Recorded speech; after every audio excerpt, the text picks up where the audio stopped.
We have some important news regarding the ongoing efforts to remove suppressors and short-barreled rifles, SBRs, from the National Firearms Act, NFA, nationwide. A major development just happened.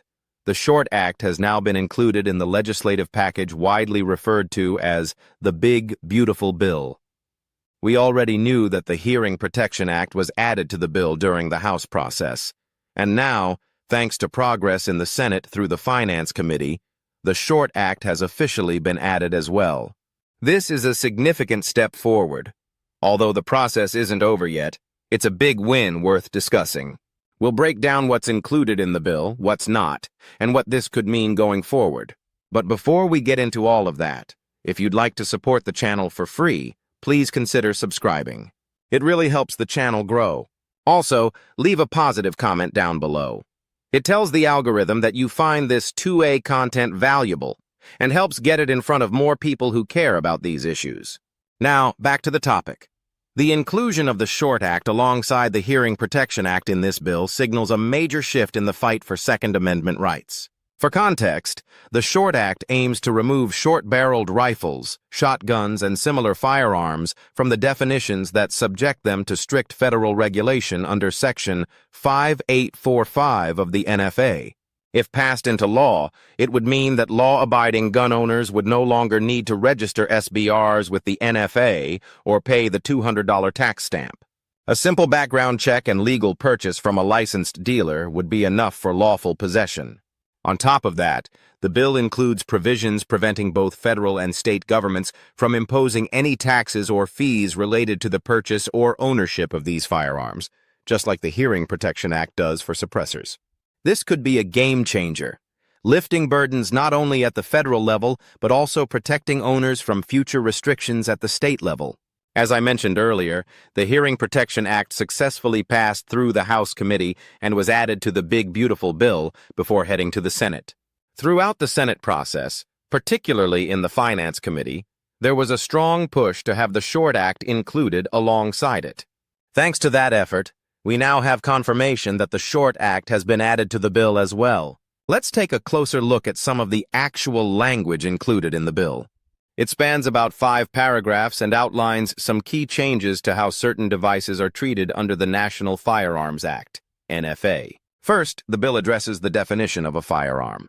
It amends Section 5845A by striking the original first sentence and replacing it with, "The term firearm means a machine gun or a destructive device." Notably, this new language removes short-barreled rifles, shotguns, and suppressors from the definition. That's a major shift. Under this amendment, those items would no longer fall under the restrictive classifications of the NFA.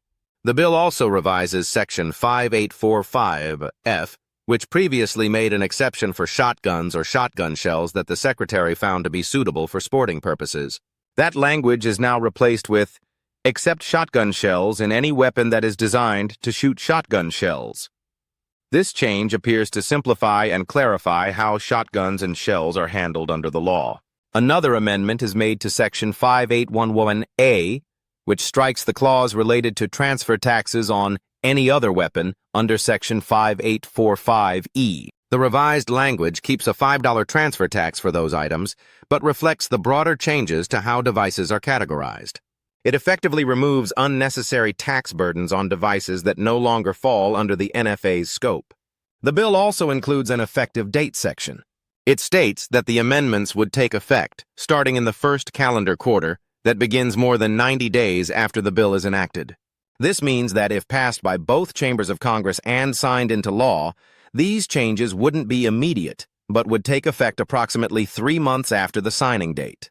Now, moving to the next section. This part deals with how certain devices are treated based on their classification under the NFA.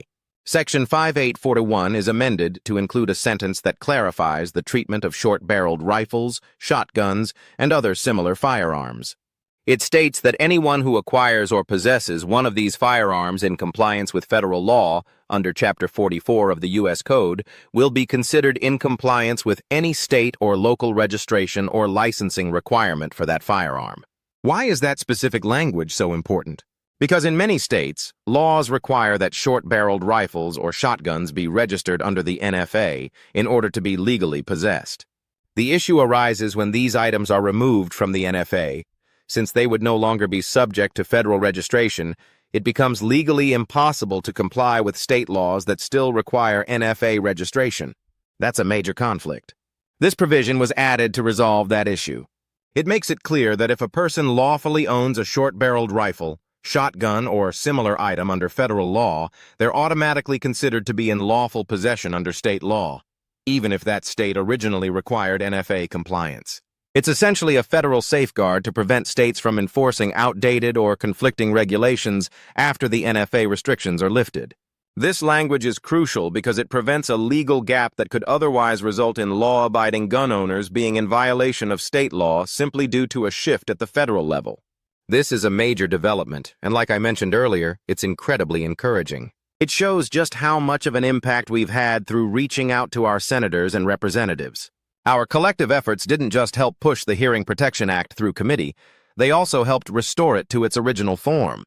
Let's not forget there was an attempt to water it down, to only remove the tax. But we spoke up, and our voices made a difference. Now the full version is back, the one that removes suppressors from the NFA entirely, not just the tax. The same goes for the SHORT Act. Even though this wasn't added when the bill passed the House, once it reached the Senate, our momentum continued. The Finance Committee heard the noise we made, and they added the SHORT Act into the bill. That's a huge win. Now, if this passes the Senate, it must return to the House for final approval before heading to President Trump's desk. He's already said he would sign both measures if they get to him. So, while this is a big step forward, it's not the finish line. We still have work to do. We must keep up the pressure.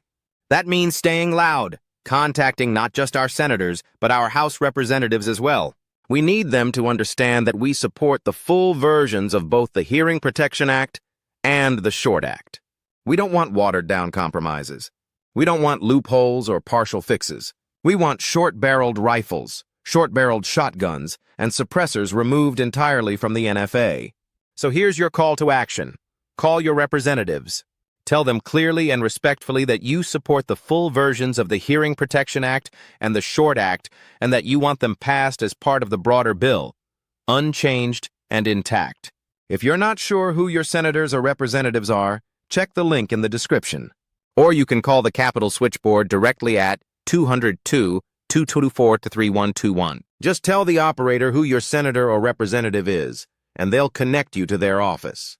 Once you're connected, let them know where you stand, loud and clear. We've already made great progress with the Hearing Protection Act. Now, with the SHORT Act added to the bill, we're closer than ever to a real shift in federal firearms regulations. If we can get this done, it will leave only machine guns under the NFA, and that's a battle for another day. This is a once-in-a-generation opportunity to make lasting change. Let's keep pushing. If you found this video helpful and want to support the channel, the best way to do that is by liking, commenting, and subscribing. It helps more than you know. It tells the platform that this kind of content matters and gets it in front of more people who care about our rights. Thanks for watching, and I'll keep you updated as more details come in.